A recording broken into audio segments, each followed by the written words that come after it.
Welcome, brass players. So last week I sent a tutorial video out to the woodwind players on how to do specific techniques and skills on their instruments.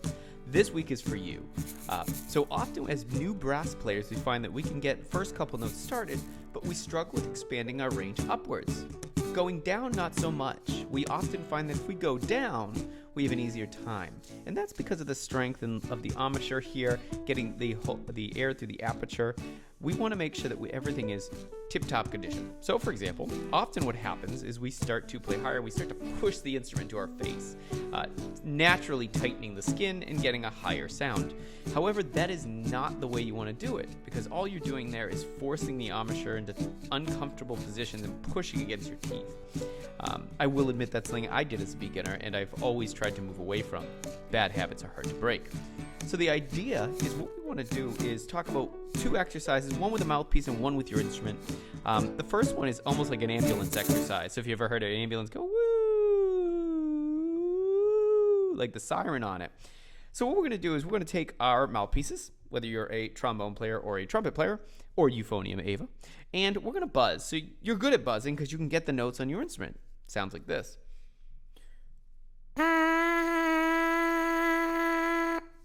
There's my nice buzz, easy buzz. Just nice, steady, long buzzing is going to also help build up the muscles in your embouchure. So now what I'm going to do is I'm going to try to, with my lips, making them firm and relaxed, raise and lower the pitch, like this.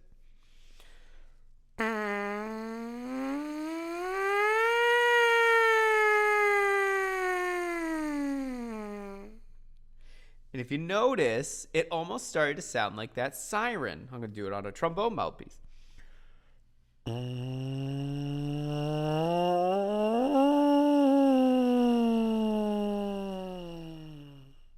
Now, I make it look easy because I've played brass for a long time now. But the idea is when you start doing it, it's going to be difficult to try to get that pitch to go up. And then you're going to probably hit a wall where it stops, kind of like this.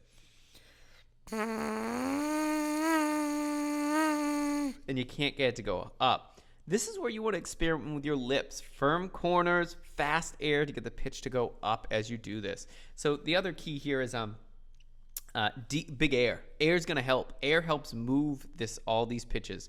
If you're not using good air support, if you're not taking a good breath, it's going to be even harder, and then you're going to make your lips work more than they should. So one more time, if you do it and you get stuck, work on the embouchure. Think about what your lips feel like. Know what your body's doing there. And if you do it correct.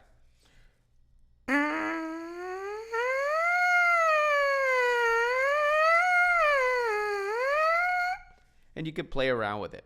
I guarantee if you get that, that's going to help start to build it up. Now, 5 minutes. That's all you need. I wouldn't sit there for 3 hours and just be buzzing like that. I mean, you'll drive yourself crazy as well as your family. Now, the last exercise that's going to be helpful is going to be using what's called the Remington scale exercise. So I'm going to go down in what's called half steps. And I'll show you it on each of my instruments here. But what I'm going to do is I'm going to start with a C and a G. And as on trumpet, you know, they're open pitches. No valves needed.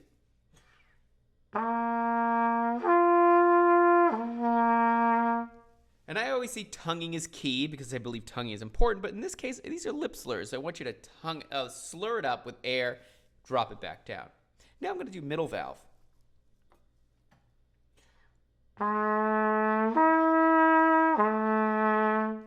Good, that was just middle. First valve.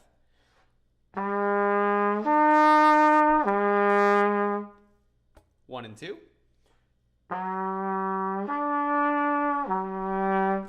2 and 3.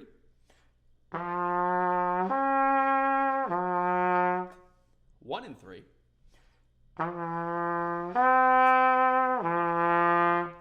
1, 2 and 3.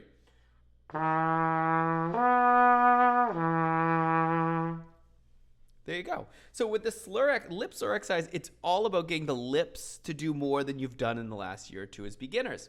If you're feeling like you can do that no problem, add another note to the slur. So for example, open.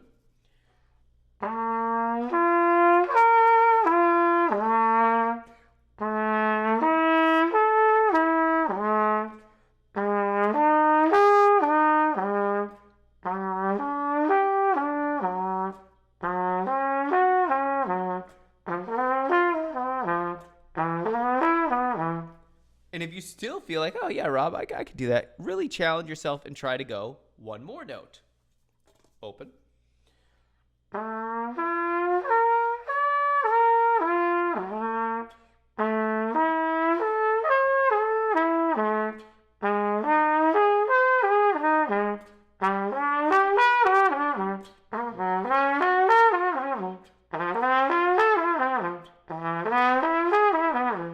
As you go through the exercise. And again, you can keep adding notes and really expanding your range there. I really don't expect many of us to get to that fourth note, but if you do, fantastic. And the more you do that, again, 5 minutes a day, 5 minutes every other day, it's going to help you with your range. Now, trombone players, your life is a little easier than trumpet players. Don't tell them. Because when we do it as trombone players, we're going to start with their slide in position 1. So, for example, I'm going to put some oil on that. Position 1, ready?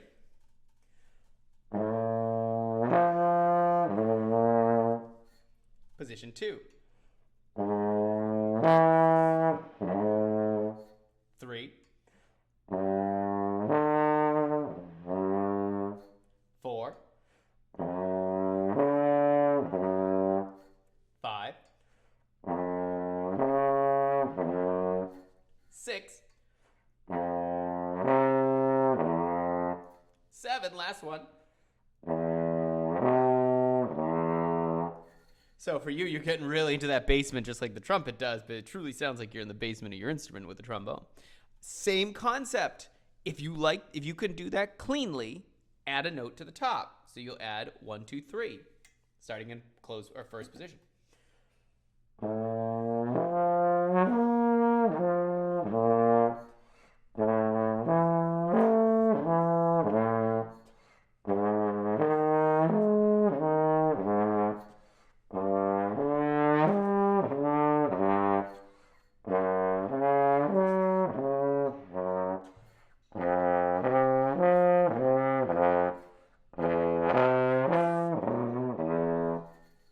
And now, as I do that, the other idea that I'm not sitting on too much is you still want clear tone. You don't want muddy notes. You don't want to just do it and just for the sake of doing it. You don't want... You want to let those notes ring and ring with purpose. Make sure that as you're playing those, you have a clear and a good sound. Because if rule 1 of when I started teaching instruments, if you don't sound good, you could play all the notes in the world, nobody's going to want to listen. So really think about that, is when you play these, you want to have a good tone and clarity. So think about that, okay? So these are a couple exercises that will absolutely help brass players continue to go up and up in your range. Not to say your range is limitless up there, but there's a lot of notes that you can get to that are extremely high if you work on it the right way and not just cram the trumpet into your trombone into your face and blow as hard as you can. Cool. Well, I hope that helps you out, brass players. Try those exercises, and I'll see you next week with this. Have a great day.